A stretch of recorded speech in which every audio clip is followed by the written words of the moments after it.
Taste the Daily. Sivaganga மாவட்டம் தேவக்கோட்டை அருகே அரசு பேருந்து மோதி பள்ளி மாணவர் உட்பட 2 பேர் உயிரிழந்தனர். செவந்தான்கோட்டை அருகே திருச்சி ராமேஸ்வரம் நெடுஞ்சாலையில் பரமக்குடியைச் சேர்ந்த கிஷோர், பால்பாண்டி, கரண்குமார் ஆகிய 3 பேர் ஒரே இருசக்கர வாகனத்தில் சென்றுள்ளனர்.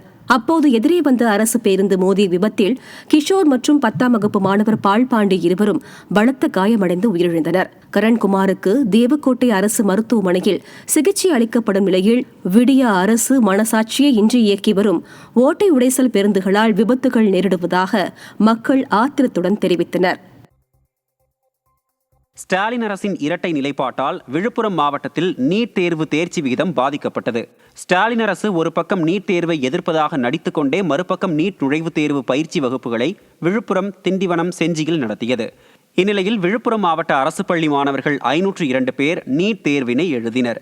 இதில் மாணவர்கள் 9 பேர், மாணவிகள் 68 பேர் என மொத்தம் 77 பேர் மட்டுமே தேர்ச்சி பெற்றனர். தேர்ச்சி விகிதம் குறைந்ததற்கு ஸ்டாலின் அரசின் நீட் பொய் வாக்குறுதிகளே காரணம் என மக்கள் குற்றம் சாட்டினர்.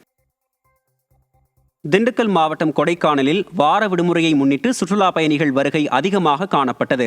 முக்கிய சுற்றுலா மையங்களான பிரையன் பூங்கா, கோக்கஸ் வாக், ரோஜா தோட்டம், குணா குகை, பசுமை பள்ளத்தாக்கு, பைன் மரக்காடுகள், மோயர் சதுக்கம் உள்ளிட்ட இடங்களில் குவிந்த சுற்றுலா பயணிகள் அங்குள்ள இயற்கை அழகை கண்டு ரசித்தும் புகைப்படம் எடுத்தும் மகிழ்ந்தனர். சுற்றுலா பயணிகள் அதிகரிப்பால் பல்வேறு பகுதிகளிலும் கடும் போக்குவரத்து நெரிசல் ஏற்பட்டது.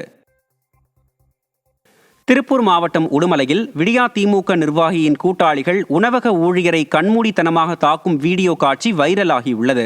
ஏரிப்பாளையம் பகுதியில் உள்ள உணவகத்திற்கு உடுமலை நகர திமுக இளைஞரணி துணை அமைப்பாளர் லோகேஷ்குமார் மற்றும் அவருடன் 5 பேர் வந்துள்ளனர். அப்போது ஆம்லெட் கொடுப்பது தாமதமானதாக கூறி லோகேஷ்குமாருடன் வந்திருந்த ஒருவர் உணவக ஊழியரை கடுமையாக தாக்கினார். தொடர்ந்து டம்ளர், நாற்காலிகள் உள்ளிட்டவற்றால் ஊழியர்களை தாக்கி தகராறில் ஈடுபட்ட வீடியோ வைரலாகி வருகிறது. மாடல் ஸ்டாலின் அரசின் மக்கள் விரோத ஆட்சி என்னும் குற்றச்சாட்டிற்கு இந்த சம்பவமே சாட்சி என மக்கள் குமுறினர். தென்காசி மாவட்டம் கடையநல்லூர் அருகே பற்றி எரியும் காட்டுத்தீயால் ஏராளமான மரங்கள் எரிந்து சேதமானது.